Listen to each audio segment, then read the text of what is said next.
Na-board ako sa paghihintay. Bis muna ako dun. Parang mga 30 minutes pa bago to dumilim. Baka nga isang oras pa.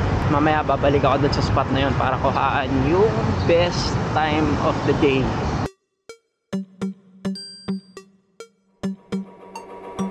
What is up guys, Sid here and welcome to another video. Nandito tayo ngayon sa at nagpo-photo walk. Abangan saan natin yung sunset. Naghanap tayo ng spot kung saan siya okay nalulubog kasi clear na clear yung sky. Subukan natin mag-shoot ng sunset sa street na kita yung golden hour.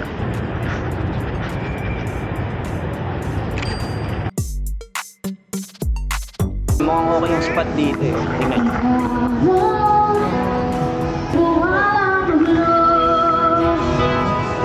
Kasi yung spot na ayos yung sky. Ayos yun. Parang kilala ko yung kumakanta. Tingnan nga natin. Si Elo yun ah. Mamaya pipicturean natin yun. Pero pipicturean muna natin ngayon yung sunset. Dito pala eh, mas clear yung sky. Mas clear yung mga building. Ayan. Dito pala mas magandang i-frame ito eh. Tingnan natin kung magkakaroon ng golden hour. So kukunan lang natin siya ng ilang pitik lang. Okay. So ito yung tingin kong okay na angle. Low angle shot.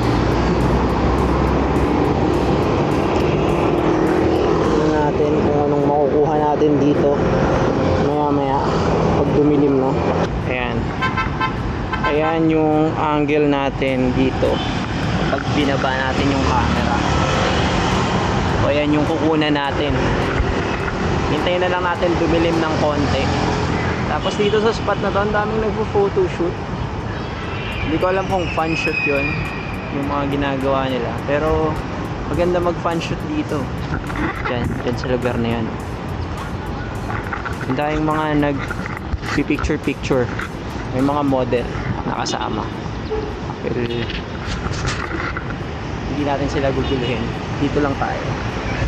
Hintayin natin lumubog pa yung araw. Na-board ako sa paghihintay.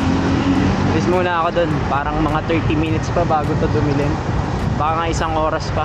Mamaya babalik ako dun sa spot na yun para kuhaan yung best time of the day. Dito rin yata maganda.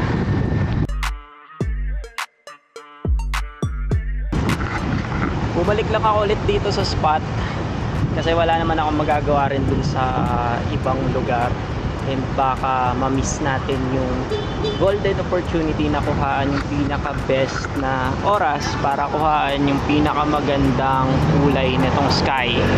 Ayan, lumubog na talaga yung araw.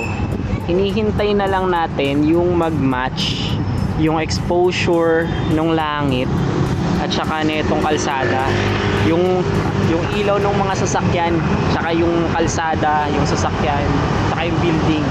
Hinihintay na lang natin na mag-match or mag-balance kahit papano yung exposure nila. Tapos doon natin siya kukunan. Sobrang saglit na saglit lang yun. Kaya hindi tayo maalis dito sa pwesto natin. So ayan, dumidilim na talaga. And malapit na tayo doon sa hinihintay nating moment. Bago yun, ikikwento ko na lang sa inyo kung ano yung gamit natin for this shoot. Yung gamit natin camera is the Fujifilm X-T30 and yung lens natin is yung 16-55 na Fuji ng lens. Tapos meron lang tayong maliit na tripod, yung Photo Pro na UFO 3. Ito lang yung gamit natin kasi low angle shot naman yung gagawin natin. And yung settings natin sa camera, since alam ko na yung gusto kong mangyari, kabisado ko naman yung exposure triangle, kaya mahalaga yung basic. Gusto ko low shutter speed siya para makita yung motion blur or yung movement ng mga sasakyan. Tapos malinaw yung sky or maganda yung exposure ng sky. Tapos yung mga sasakyan medyo may motion blur sila. So seconds yung gusto natin na shutter speed, and then yung aperture natin is set natin sa mataas or maliit na opening. mababang aperture, maliit na opening, so f11, and then yung ISO natin sa pinakamababa din para mas maibaba pa natin ng gusto yung shutter speed. So yun yung kahalagahan ng basic, kasi bago pa magawa yung shot, alam mo na kagad yung settings na ilalagay mo sa camera at yung gusto mong maging output. Sana makuhaan natin. So post ko lang muna to, mamaya na lang ulit.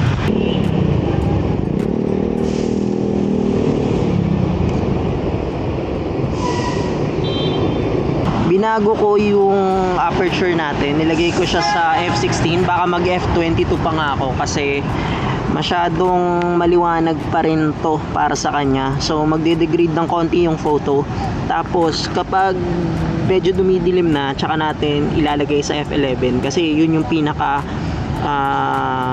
optimal settings netong lens, tsaka yung gusto kong quality ng photo nasa f11.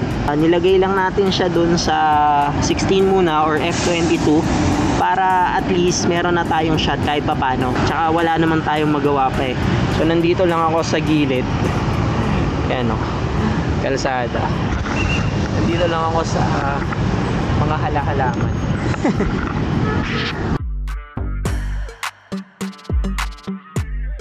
Ito na yung golden moment na hinihintay natin, yung parehas na balance yung exposure ng mga sasakyan, tsaka nung building, tsaka nung sky. So properly exposed sila para sa akin, and yung settings natin 6.5 seconds yung shutter speed, and then aperture is f16, and then yung ISO natin is 80. Sayang yun ah, hindi ko na-click yung sa bus. So ganito, bukas na rin yung mga ilaw ng mga sasakyan, so maganda na yung trail lights nila. So tingnan nyo yung kuha natin, ayan o, hindi nyo na-appreciate. Yan yung kuha natin, di ba? Sa camera pa lang, maayos na siya kagad. Nahirapan ako dun ah. Ayan na, madilim na siya. And ayos yung mga kuha natin. Magma-magic hour na yan, pero hindi na natin siya hihintayin kasi nakuha na natin yung gusto nating shot.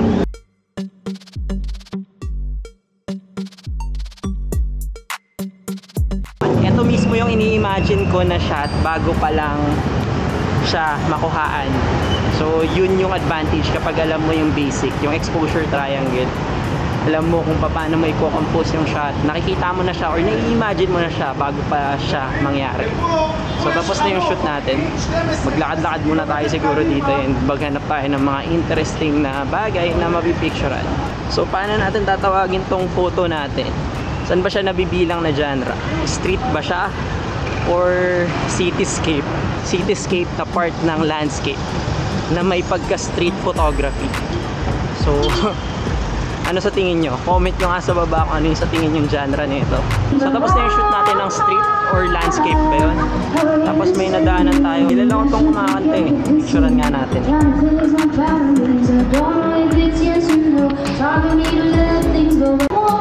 I-picturean natin yung gig 100 Day of Basking ni Eloisa.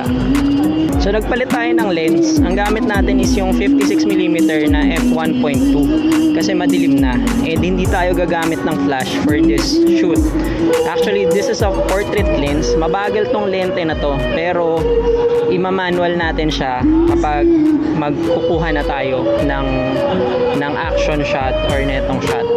So ano pa ba yung mga pwede kong i-share sa inyo kapag mga ganito? Magiging parang gig photography na tayo or somehow concert, gano'n.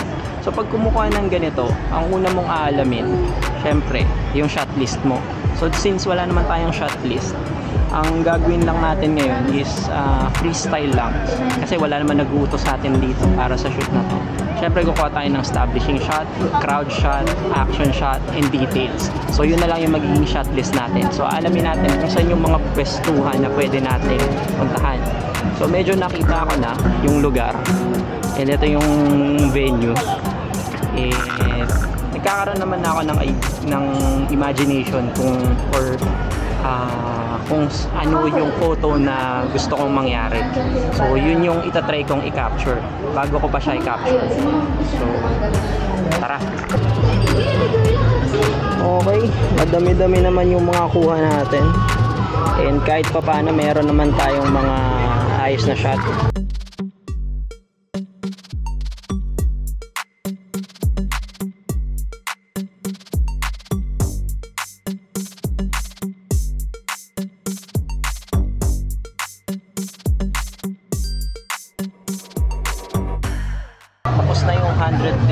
tasking ni Edoy at hindi niya tayo naramdaman na kinukunan natin siya ng picture.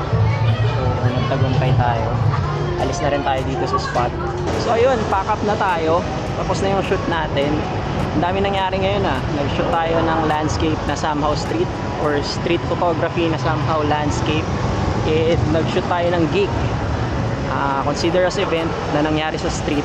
So parang street photography lahat ng ginawa natin ngayon. Matatawag ba natin ganun yun?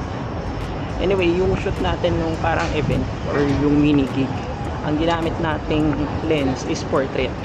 So brinake natin yung rule kung saan optimal yung lens na yun. Ginamit natin siya sa hindi siya magandang gamitin. Pwede naman yung ganun. Pero mahirap kasi talaga siyang gamitin kasi yung focusing niya is mabagal. Pero pag nakakuha ka ng magandang photo, iba naman yung itsura niya. Sobrang creative naman yung, hindi naman sobra, medyo creative yung magiging output ng photo mo kasi yung depth of field niya is masyadong mababaw, shallow depth of field yung tinatawag nila. So maikli lang yung area na nakafocus, kaya ganon. Dilim na. Saan ba tayo? Dito tayo dadaan. Guys, dito na natin tatapusin tong video na to. Thank you guys for watching. Don't forget to like and subscribe. Once again, my name is Hayden. See you in the next video. Mabuhay!